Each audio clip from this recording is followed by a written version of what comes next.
I just was astonished. I don't know how this happened. I have never seen a door open by itself. Holy cow.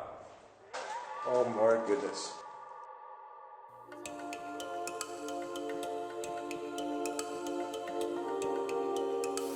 My ghost story began when I entered the crypt of the Evergreen Cemetery. I moved to Colorado Springs in 1993. I currently work for the Department of Defense, Department of the Air Force, but my passion is the Evergreen Cemetery. I first went to the Evergreen Cemetery in 2001 to view the walking tour. I've worked at Evergreen Cemetery for about 19 years as the cemetery manager. We have about 80,000 people buried there today. During the walking tours, I take people through the chapel. Mike has been in the cemetery hundreds of times, and he's led tours. There are a number of reports of different noises that people have heard. When I take people on the tours in the cemetery at nighttime, it's dark except for the flashlights that we have there. There's no lights for miles around. And we have seen a flying figure passing over a group of tombstones. It was about 5 foot in length. It looks like it was leaping, but it wasn't touching the ground at all. So there was no sound, nothing but this cat-like individual. Mike's a little more into the paranormal than I am. I'm kind of a big believer that dead is dead. But I also understand that there is a lot of things in our world that we can't explain, and whether our place is a magnet for that, I don't know. When you go in the front doors of the chapel, the first thing you see is all the beautiful stained glass. But off to your right, as you enter, you'll see a fenced enclosure and a big hole. And if you look down that hole, you'll see the casket lift. And back 100 years ago, if they couldn't bury in the wintertime, there was room in the chapel vaults in the basement to store up to 30 caskets. They would need a way to actually physically bring the casket up from the basement into the body of the chapel. Sometimes, if a casket wasn't afforded, they laid it on the slab itself. So when some of the bodies were put there in the crypt, the bloating would occur, and they'd take these bloating balls and put them on the abdomen to try to force the bloat out of the orifices that the body had, and they were left there on the body for a number of weeks. There's stains on some of the slabs where the body fluids did seep out. A lot of the activity in the chapel has been by the casket lifting device and there by the stairs in the chapel. I have had 2 separate ladies on 2 separate occasions have a similar experience when they walked down into the basement of the chapel.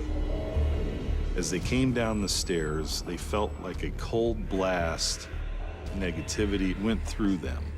They came to the bottom of the stairs where all the vault rooms are, and they were just very uncomfortable. The fact that they could have the same experience at different times in the same part of the building is totally uncanny.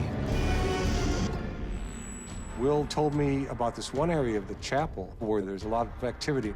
I went down there myself with my K2 meter and actually started getting some anomalies, some actual readings there near the staircase. I was just kind of like, well, isn't that kind of weird? On the particular day that I was there with Mike, he had his video camera. I was videotaping, kind of panning through the crypt area, showing the different locations. The chapel vaults are big rooms with slate shelves, about 4 inches thick. They all have these wooden doors on them. They're about 100 years old. They're very heavy. I started focusing in, looking for activity on the K2 meter. That was my whole intention. And about a minute in or so, I had a strange feeling. My skin was crawling a little bit, and just something didn't feel right. So I turned my head, and as I did, one of the wood doors of the crypts came open. Holy cow. Oh my goodness. Did you see that? I came down looking for one thing, and we got something completely different. Wow. I have never seen a door open by itself, and I've been in the chapel many, many times. Any hour you could imagine, any season. I've never seen anything like that. Knowing that the doors were so heavy, I wondered how had that just happened. The basement was very calm down there. There was no wind, and without stopping the video, I kind of walked over to the door itself to show There's nothing here. There's no wires. There's no rope. No wires. Look, there's no wires. I had no idea this was going to happen. Look, nothing. Nothing, nothing, nothing. Look, nothing, nothing, nothing. I mean, I just kind of panned all around the crypt door, showing the inside of the crypt. There was nobody inside. I said, this just opened. I don't know how this happened. There's nobody in here. Nobody up here. I kind of backed away a little bit, and then the crypt door started closing. Look at this. It's closing. Holy cow. I've been down in the crypts many times. Nothing has ever happened to me like that before. I've never seen any of the doors even move. A lot of times they'll stick, so sometimes they're even difficult to just open.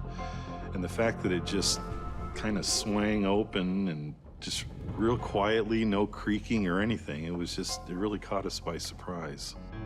I have read a number of times, if an entity or spirit wants to make its presence known, they will try to pick a heavy object and move it in such a way that you notice it. Well, that was a very heavy object, and I really noticed it. I wanted to make sure that people saw this was not a hoax, so I actually brought 2 people from a radio station down to see if they could possibly debunk it. They saw the video. I said, can you duplicate this? And they tried. First, they stood outside the crypt and tried to push it from the outside, and it took maybe 4 or 5 attempts to get the door to even open all the way. Then one person actually got inside the crypt and tried to push the crypt like they would be a spirit or body trying to push out anything. And the door went about a quarter of the way. Since that occurrence, I've been picking my brain, trying to figure out how it worked. To this day, I just don't have a good explanation for it. I'm really wondering, is there more than what's here? If anything, I've learned that death is something that we're all going to experience. Working at the cemetery, facing death all the time, makes you appreciate life a whole lot more. And you know that you're here one moment, you can be gone the next. I would say to people who don't believe in spirits or that this happened, give it time. This is paranormal, and something besides the wind pushed that crypt door. What it was, I have no idea. All I know is it just wasn't from this world.